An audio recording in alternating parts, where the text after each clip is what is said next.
sangat optimis 2010 akan kita lalui dengan luar biasa juga. Tepuk tangan lagi buat kita semua. Oke.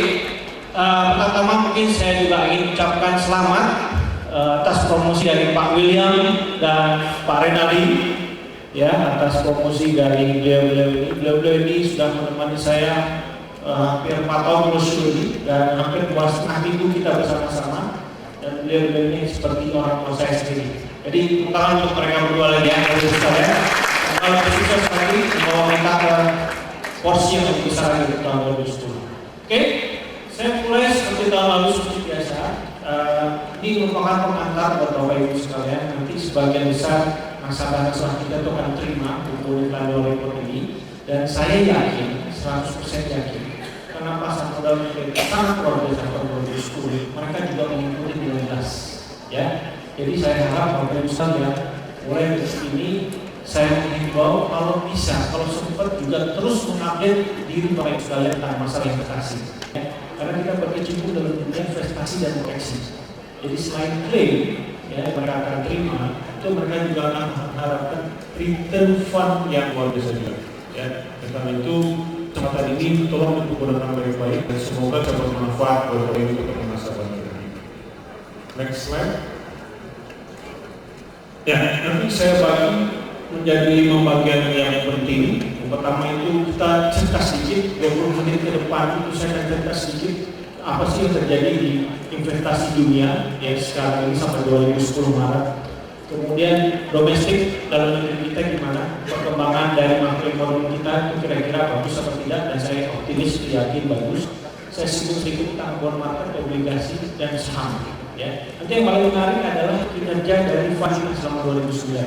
Saya akan membandingkan juga dengan kinerja peers, ya, pesaing-pesaing dari pasar, dan hasilnya sangat luar biasa juga kalau kita bisa jual di pasar. Oke. Slide pertama saya, ya.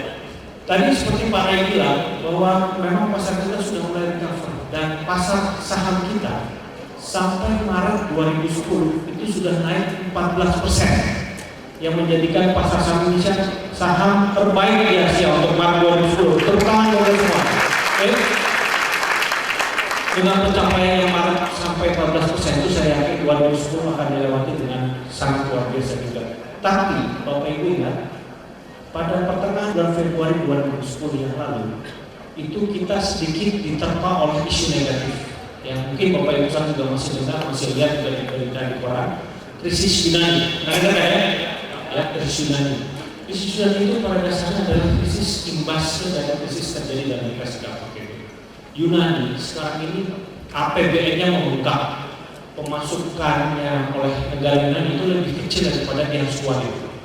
Nah, membiayai pengeluaran yang lebih besar itu biaya dengan hutang. Ya, jadi hutang dari Yunani dan beberapa negara Eropa kecil di Eropa itu sudah membengkak dan dikhawatirkan mereka akan default, tidak bisa bayar hutang-hutang mereka. Nah, kalau mereka default, itu dikhawatirkan Asia market juga akan terimbas.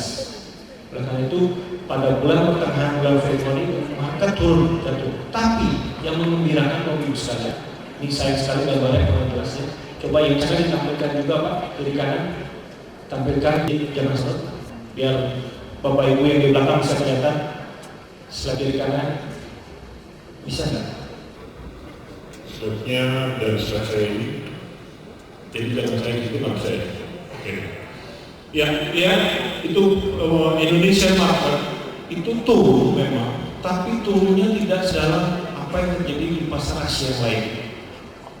Dia cuma turun sekitar 10%, sedangkan market Asia lain sekitar 20-50%. Ya, kenapa? Ini menyebabkan Indonesia makroekonomi itu sangat solid, sehingga market mulai percaya bahwa Indonesia itu sangat tangguh, dan kalau terjadi apa-apa dengan dunia ini, maka Indonesia tidak akan jatuh separah apa yang terjadi di negara Asia lain.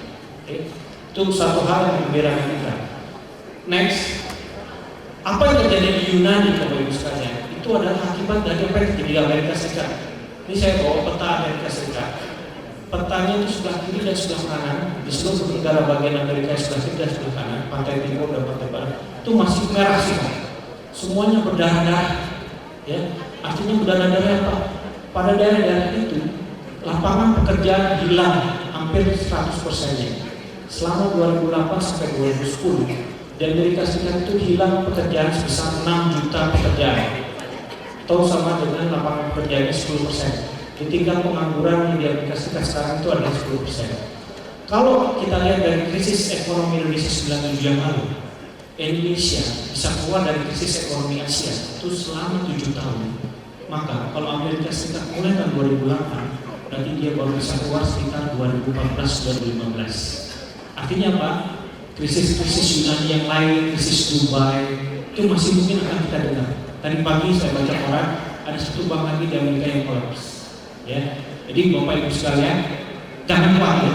Ya, pasar masih akan volatile, pasar masih akan terjadi imbas-imbas negatif, tapi pasar Indonesia cukup solid, cukup tangguh. Dia akan jatuh mungkin, tapi tidak separah apa yang terjadi di negara lain. Itu kuncinya yang pertama. Ya, next. Ini salah satu argumentasi saya yang mendukung gambar tadi sebelumnya, bahwa sekarang Asia itu memisahkan diri dari perdagangan ekonomi dunia. Ya, Bapak Ibu sekalian. Jadi apa yang terjadi di Amerika Serikat itu tidak akan terlalu berimbas terhadap pasar di Asia. Oke, jadi inilah yang menyebabkan confidence, kepercayaan modal itu masuk ke Asia, terutama Cina, India, dan Indonesia. Maka kita lihat kalau sekarang semua pasar modal di negara-negara kita sebut itu naiknya signifikan 2009 yang lalu. Ya, jadi Asia sudah memisahkan diri dari perdagangan ekonomi dunia. Asia, China dan Indonesia perdagangannya meningkat, Asia dengan Hong Kong meningkat. Dia jauh meningkatkan perdagangannya dengan Amerika Serikat. Ini yang menyebabkan confidence masyarakat Eropa dan seluruh dunia itu kembali ke Asia. Oke, next. Satu hal yang perlu Bapak Ibu cemaskan adalah satu, kondisi negara Cina sekarang ekonominya. Ekonomi Cina di kuartal pertama tahun 2010 itu sudah tumbuh 12%, Bapak Ibu. Suatu rekor tertinggi yang terjadi pernah ada di dunia ini. Oke, Cina, negara ekonomi yang besar sekarang itu tumbuh terlalu cepat. Ya, pertumbuhan ekonomi di Cina itu masuk yang paling cepat di dunia ini. Akibatnya apa? Sektor perbankan di Cina itu secara agresif memberikan kredit kepada sektor-sektor yang konsumtif sifatnya, seperti contohnya properti. Nah, kondisi itu adalah kondisi yang sama pada saat Indonesia mengalami krisis 97 lalu. Takutnya apa? Sektor propertinya bubble. Ya, kalau bubble itu meletus, sektor properti kolaps, banking sektor di Cina juga kolaps. Nah, itu yang kita khawatirkan. Nah, mudah-mudahan itu tidak terjadi. Maka oleh karena itu selalu pantau apa yang terjadi di Cina. Kenapa? Karena Cina sekarang batuk-batuk, seluruh dunia akan terimbas. Ya, karena Cina sekarang adalah kekuatan ekonomi dunia nomor 1 setelah Amerika Serikat. Kesimpulannya, pemulihan ekonomi masih butuh waktu yang lama, 6-7 tahun, Bapak Ibu sekalian. Jadi siapkan diri kita masing-masing bahwa krisis Yunani, krisis Dubai itu masih mungkin akan kita temui di 2010 itu. Tapi Indonesia sangat solid kondisi ekonominya. Ya, jadi meskipun terjadi gejolak, Indonesia market itu mungkin tidak akan jatuh separah negara lain. Oke, kepercayaan modal juga kepada Asia juga mulai meningkat.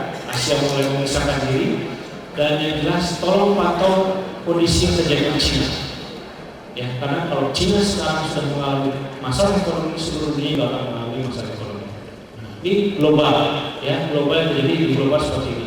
Sekarang kemarin terjadi di Indonesia. Next slide. Bapak Ibu ingat bahwa Presiden SBY dan pemerintahnya sekarang itu mau meningkatkan atau mentargetkan pertumbuhan ekonomi sebesar 7% dalam 2014. Ingat kan? Betul ya?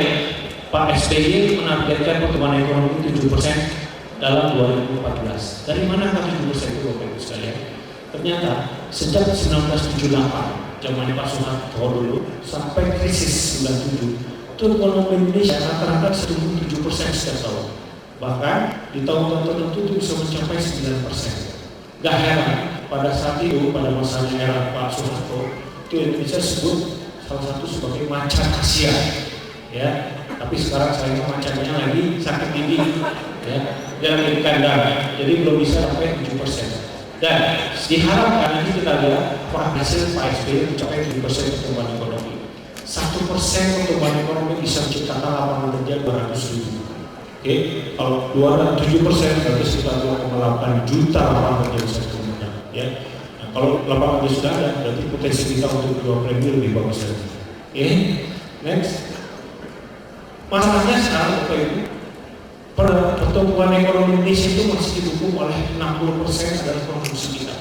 Jadi selama Bapak, Ibu, dan saya di sini masih punya pendapatan bulanan yang bisa kita belanjakan untuk makan, beli minum, dan sebagainya, itu yang ekonomi Indonesia masih aman. Ya, masalahnya adalah distribusi pendapatannya yang kurang bagus. Ya, di Jakarta itu di setiap perempatan lampu merah itu pasti ada orang yang minta-minta. Banyak orang miskin masih di Indonesia. Ya, itu tugas Pak SBY untuk meningkatkan distribusi pendapatan. Masih banyak orang yang terlantar di Indonesia.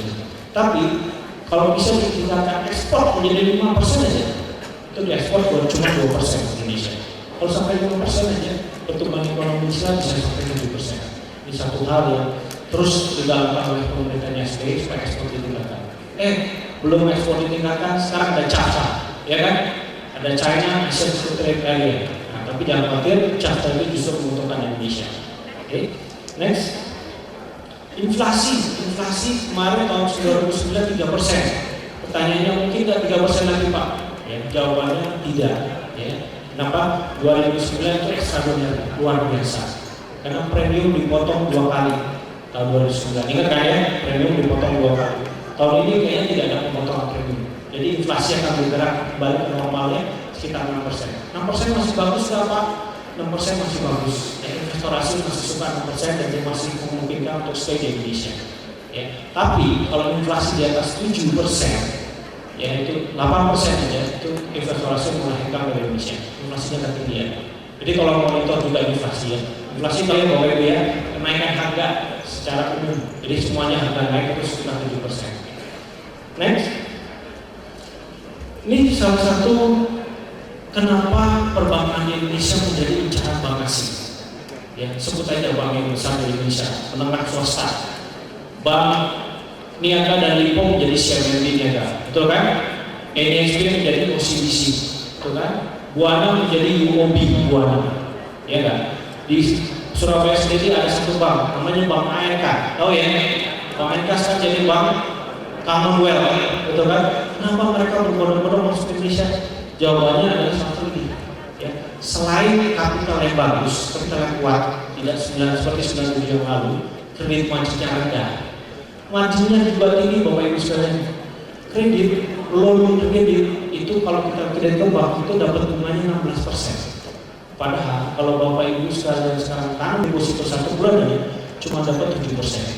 Ada sisi 8%. Nah, 8% margin itu nggak ada di negara lain. Ya. Contohnya sekarang Bank Permata ini sekarang bank yang dekat dengan kita sudah dimiliki oleh Standard Chartered Bank. Dan nomor dimiliki oleh Temasek, BCA, Paralon. Sekarang sebut aja uang besar sudah nggak ada lagi yang memiliki 100% di Indonesia. Satu hal bagus, investasi masuk Indonesia, yang sampai ke perbankan itu komunikasi tersator nanti kolapsnya gampang. Ya, sedangkan perbankan itu adalah motor penggerak ekonomi.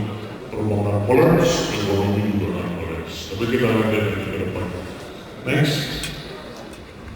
Nah, tadi Pak Andre sudah bilang cadangan devisa. Ya, cadangan devisa tadi terus sebelah kiri dia mau sekalian chartnya naik terus ke kanan atas. Sekarang sampai hampir 700 triliun. Dari mana bisa sampai ke 700 triliun? Uang masuk ke pasar modal. Ya, mereka beli saham Indonesia kan pakai rupiah. Mereka tukar US dollar menjadi rupiah, jadilah cadangan devisa naik. Ya. Tapi ini rentan sekali terhadap gejolak politik dan kebijakan makroekonomi. Kalau ada satu kebijakan makro yang mereka suka, contohnya inflasi naik jadi 8% aja, cadangan devisa kita bisa turun.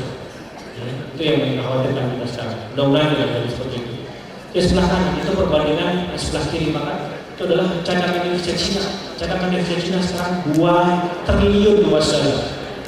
Dari mana dia dapatnya? Dari ekspor. Ya, sekarang apa yang dilakukan menang made in China. Mainan bahkan sampai mobil sekarang sudah made in China. Ya. Diperkirakan 20 tahun lagi Indonesia juga akan mencapai cadangan devisa seperti itu.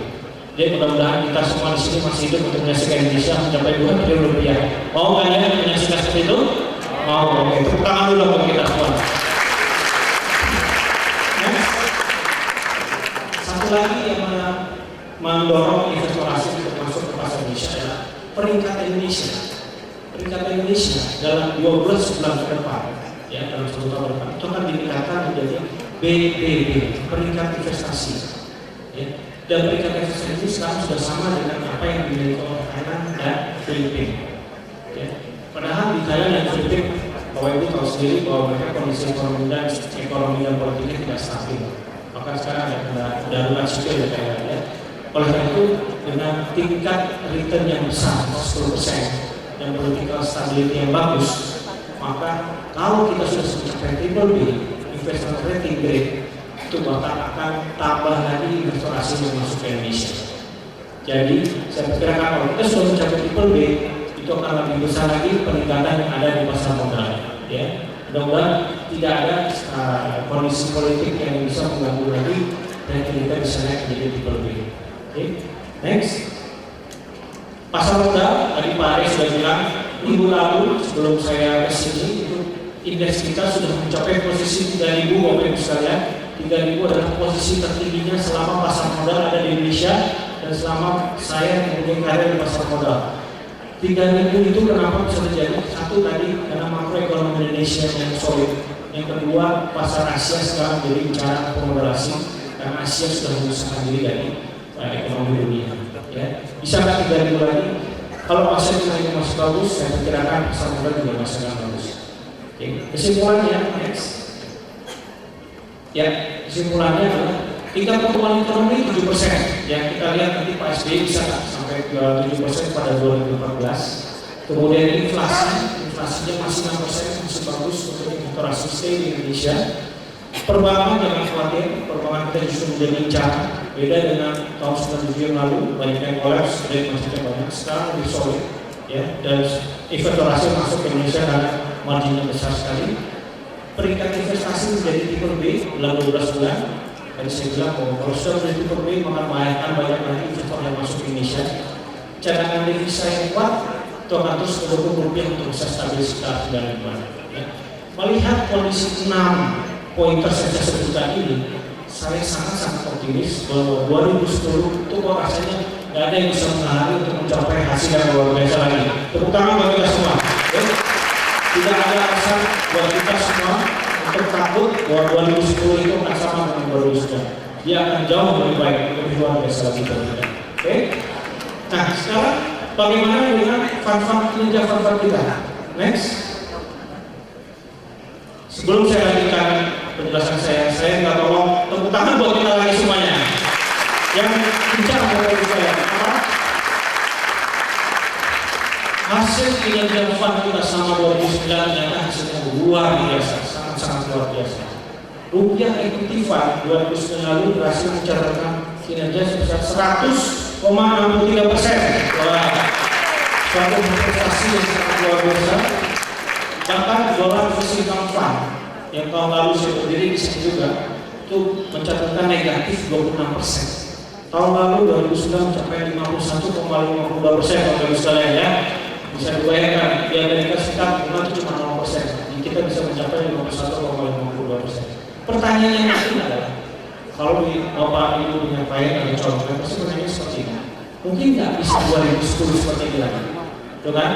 Apa bisa nggak rupiah equity fund bisa mencapai 100,63%? Kalau saya ditanya seperti itu, jawaban yang paling sempurna adalah coba tolong lihat since inception return. Kinerja sejak peluncuran masing-masing fund. Contohnya, rupiah equity fund sejak peluncuran menghasilkan berapa? 24,8%. Artinya apa? Sejak 2000 sampai 2010, setiap tahun selama 10 tahun, itu rupiah equity fund menghasilkan 24 sampai 25%. Jadi ekspektasi kita 2010 ini rupiah equity fund juga akan mencapai kisaran sekitar 24-25%. Ya. Kita ambil angka itu adalah angka yang paling sempurna.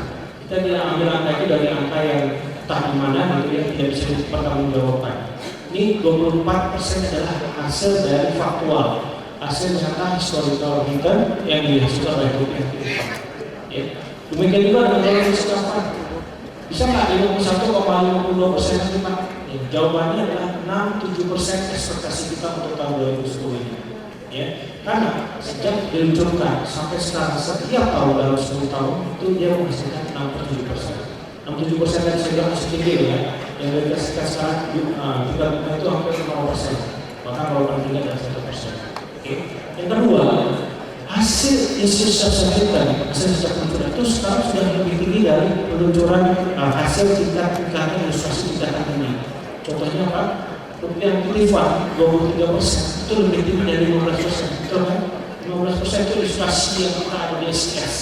Ya, itu sudah lebih tinggi sekitar 7%. Berarti hasilnya sangat luar biasa buat mereka. Ya, ingat ya, Bapak Ibu sekalian, kalau ditanya ekspektasi yang 2010, balik lagi ke simplifikasi kita. Itu adalah jawaban yang paling sempurna yang bisa kita pertanggungjawabkan. Oke? Sekarang masing-masing saya cepat aja, masing-masing next. Rupiah Multifund kelas, ya, silakan.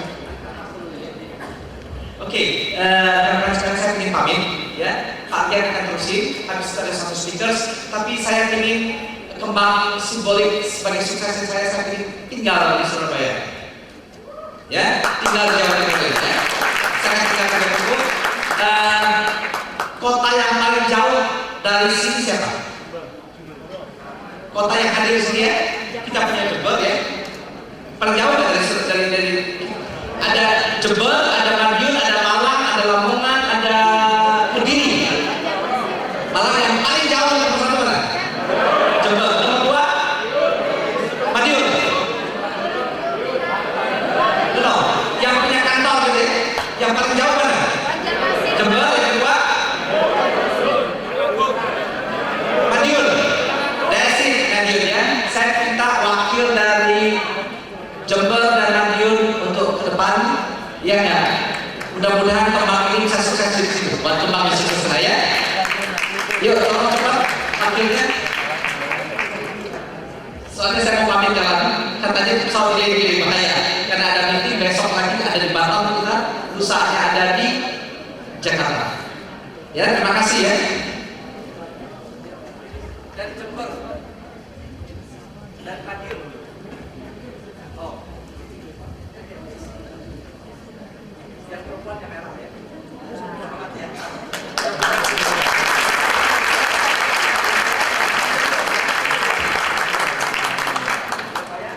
Jadi Bapak VIP tumbuhkan kembang ini di Madiun ya. Sukses ya.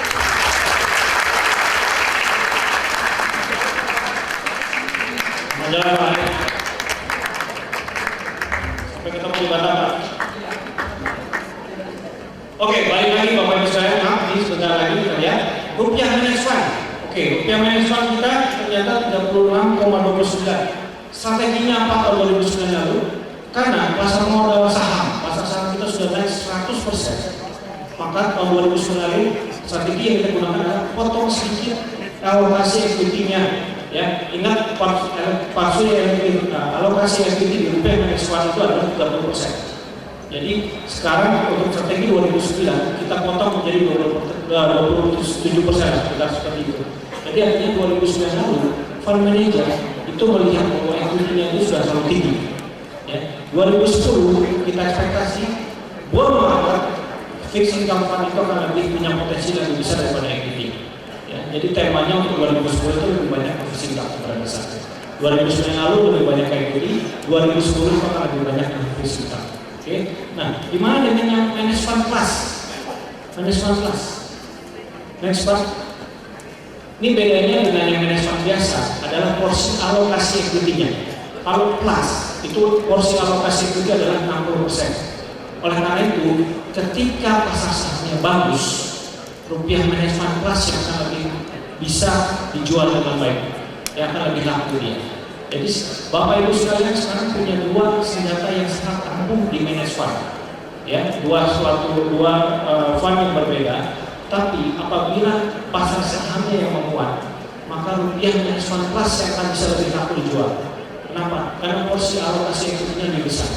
Oleh karena itu dia bisa menghasilkan 61,48%. Managed Fund Plus itu memang diposisikan di antara equity dengan managed fund. Jadi untuk klien Bapak Ibu sekalian yang tidak terlalu suka equity terlalu agresif, tapi tidak terlalu suka managed fund yang terlalu konservatif, itu cocoknya di managed fund plus. Ya, jadi ketika market sahamnya bagus, plus yang kita jual. Dan ketika market sahamnya jelek, manage fund yang biasa kita jual.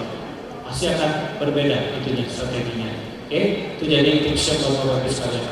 Next, physical fund kalau inflasinya masih 6%, saya yakin dia bisa mencapai sekitar 10% tahun ini. Ya, tergantung inflasi. Inflasinya bisa dikontrol 6%, physical fund bisa lebih bagus lagi. Next, equity fund 100,63%, bisa nggak kalau ini 163% lagi? Jawabannya 24%. 25% ekspektasi kita tahun 2010 ini. Tapi ingat, Bapak Ibu sekalian, nilai jual equity fund itu ada di top holdingnya.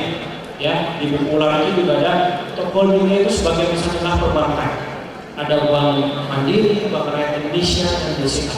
Perbankan itu adalah sektor yang paling diuntungkan kalau terjadi pemulihan ekonomi. Dan itu nilai jual equity kita.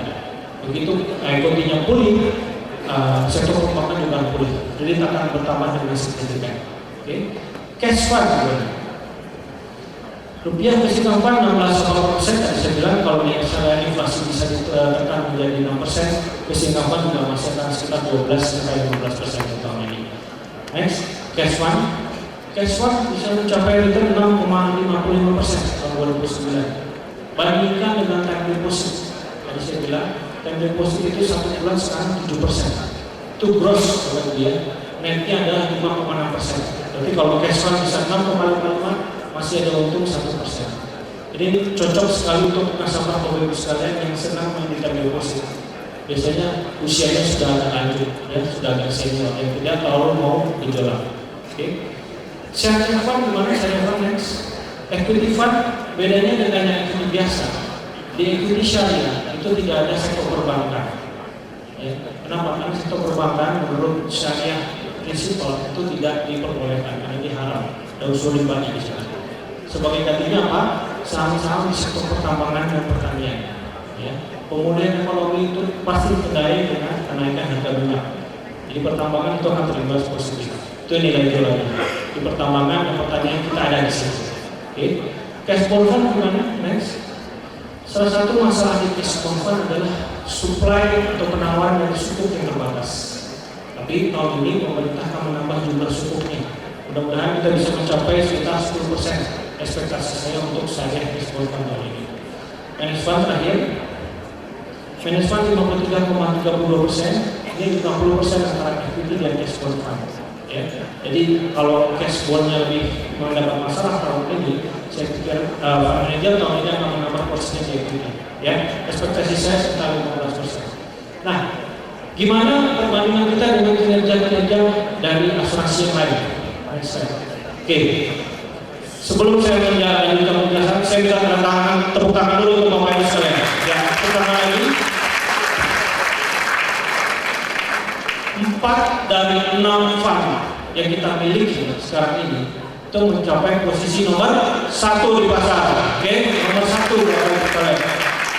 Rupiah managed fund, ya, rupiah managed fund plus kita 61,40, itu tidak ada yang bisa ngalahin lagi. Ya, posisi keduanya bisa cuma 54,42%. Tadi ingat pesan saya, ketika market dan sahamnya bagus, maka plus yang akan lebih gampang untuk dijual. Ya, dan ketika market sahamnya jatuh, managed fund biasa yang biasanya lebih gampang dijual. Ya, itu ingat. Ya, jadi Bapak Ibu sekalian sekarang sangat fleksibel sekarang karena punya 2 amunisi yang komplit. Ya. Dolar physical fund 51,5, tidak ada yang lain lagi. Posisi keduanya 26%. Physical fund juga nomor 1, dan yang paling mengembirakan di sini Bapak Ibu sekalian adalah rupiah equity fund. Rupiah equity fund kita itu hanya 1 posisi terpaut di bawah dari IG, yang notabene adalah sister company kita nantinya. Jadi kita IG nomor 1. Jadi tepuk tangan buat equity fund kita juga. Oke. Dengan 100,83 itu posisinya nomor 2, tapi di atasnya adalah sister company kita nanti IG. Oke. Cash bond fund gimana? Luar biasa juga untuk cash bond fund, terutama cash and bond fund kita untuk menempati posisi nomor 1, tidak ada yang bisa ngalahin. Dan target saya untuk equity dan managed fund syariah itu akan ditingkatkan menjadi posisi nomor 2 tahun ini. Ya, insya Allah semuanya akan bisa kita lakukan. Next, ya ini tadi Pak Ari sudah jelaskan secara detail. Jadi ada beberapa numbers saja, beberapa angka aja yang perlu Bapak Ibu pahami secara baik. Sebab dari itu nggak perlu, karena angka-angkanya sangat detail. Ya, jadi hanya 5 angka yang dalam pertemuan itu yang Bapak harus mengerti dengan baik. Oke? Saya sudah simpulkan satu video, ya, satu simpulkan video untuk mensampaikan apa presentasi saya dengan presentasinya Pak Rey. Mari kita saksikan bersama-sama videonya. Ya. Videonya, silakan.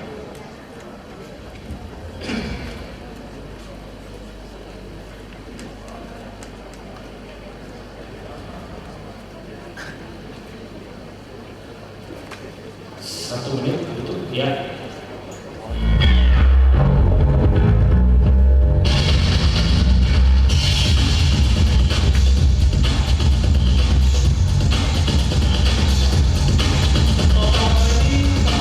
Untuk mengambil video, saya 16 miliar, total dana keluar 16 triliun, aset 17,5 triliun. Posisi 3 besar selalu untuk pelabuhan kita Bapak Ibu sekalian. Klaim 476 miliar, RBC 420